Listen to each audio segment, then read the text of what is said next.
시계를 추천하는 남자 시추남입니다.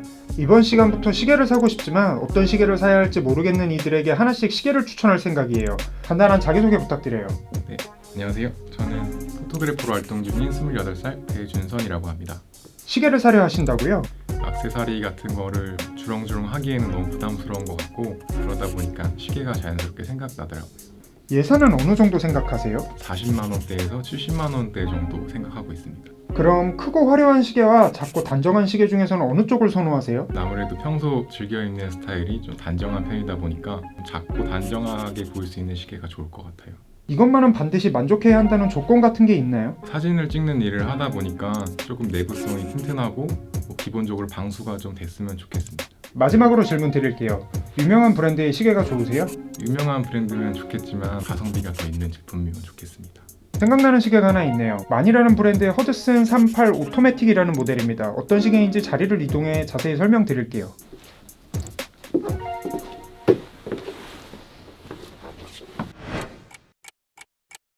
많은 해외 시계 리뷰어들 사이에서 좋은 반응을 얻고 있죠. 특히 허드슨 오토매틱 모델이 좋은 반응을 얻고 있습니다. 안타깝게도 이 모델은 현재 직구로 사야 합니다. 그게 좀 번거로워요. 공식 홈페이지에서 399.2유로에 판매 중이니 하나로 계산하면 52만 원 정도가 됩니다. 배송비는 무료인데 관부가세가 붙어요. 최종적으로 60만 원 전후가 될 것 같네요. 그래서 오늘 가지고 온 모델은 허드슨 38 오토매틱 데이트 중에서도 제트 블랙 색상입니다. 이 모델에서 가장 주목할 부분은 빈티지한 얼굴이에요. 베젤에 두른 숫자나 사용한 빨간색이 빈티지 시계와 닮았죠. 게다가 사이즈는 38mm예요. 현재 시장에서 보기 드문 크기죠. 요즘 다이버 워치라고 하면 40mm에서 42mm 정도 되잖아요. 이 시계가 빈티지 다이버 워치의 계보를 어느 정도 따르고 있다는 의미죠. 게다가 이 모델은 검은색 다이얼에 검은색 베젤을 사용해 실제보다 더 작아 보입니다. 제가 차고 있는 시계의 모델도 38mm인데 둘을 비교해 볼게요. 어떤가요? 허드슨 모델이 실제보다 더 작아 보이죠?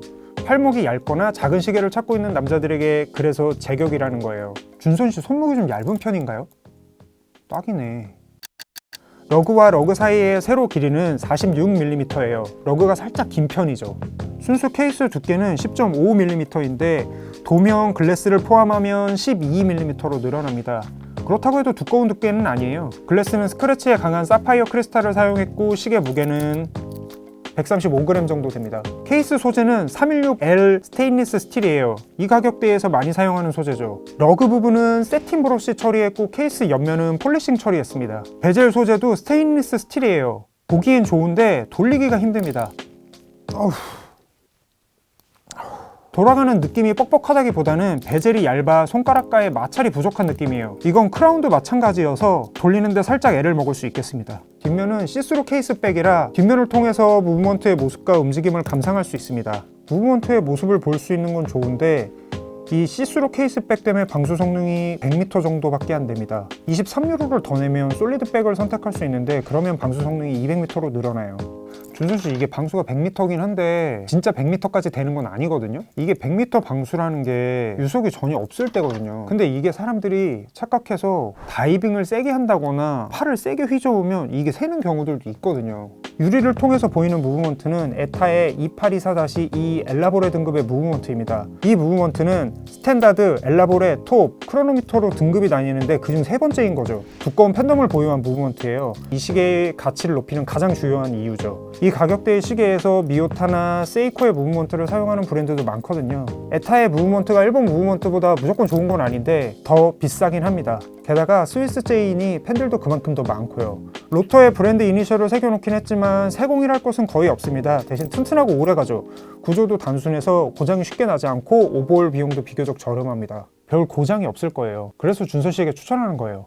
무브먼트는 4Hz예요. 즉 시간당 28,800Hz 진동합니다. 진동수가 높으면 초침의 움직임이 부드러워져요. 덕분에 이 시계의 초침은 꽤나 우아하게 움직입니다. 다이얼 디자인은 전반적으로 괜찮아요. 단조롭지만 빈티지 워치에서 착안한 모델이니만큼 그게 흠은 아니죠. 인덱스의 모양이나 크기도 좋고 날짜창 모서리에 비스듬히 경사를 준 것도 좋습니다. 작지만 눈에 띄는 부분이에요. 야광은 스위스의 슈퍼루미노바의 C3를 사용했습니다. 좋은 소재입니다만 베젤 12시 부분에 야광 마커가 없는 건 좀 아쉽죠. 사실 이 시계에서 가장 아쉬운 부분은 브레이슬릿이에요. 너무 흐물거립니다. 찰랑대고 출렁거려요.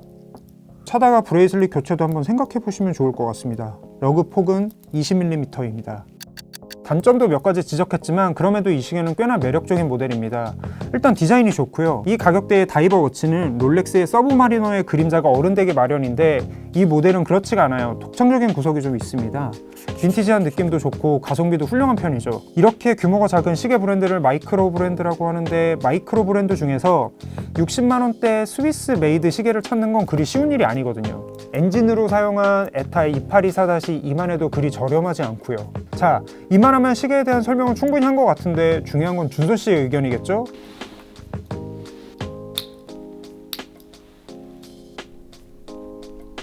어떠세요? 솔직히 못 알아들은 부분이 있는데 제가 즐겨 입는 스웨터나 셔츠에 잘 어울릴 것 같습니다. 어떤가요?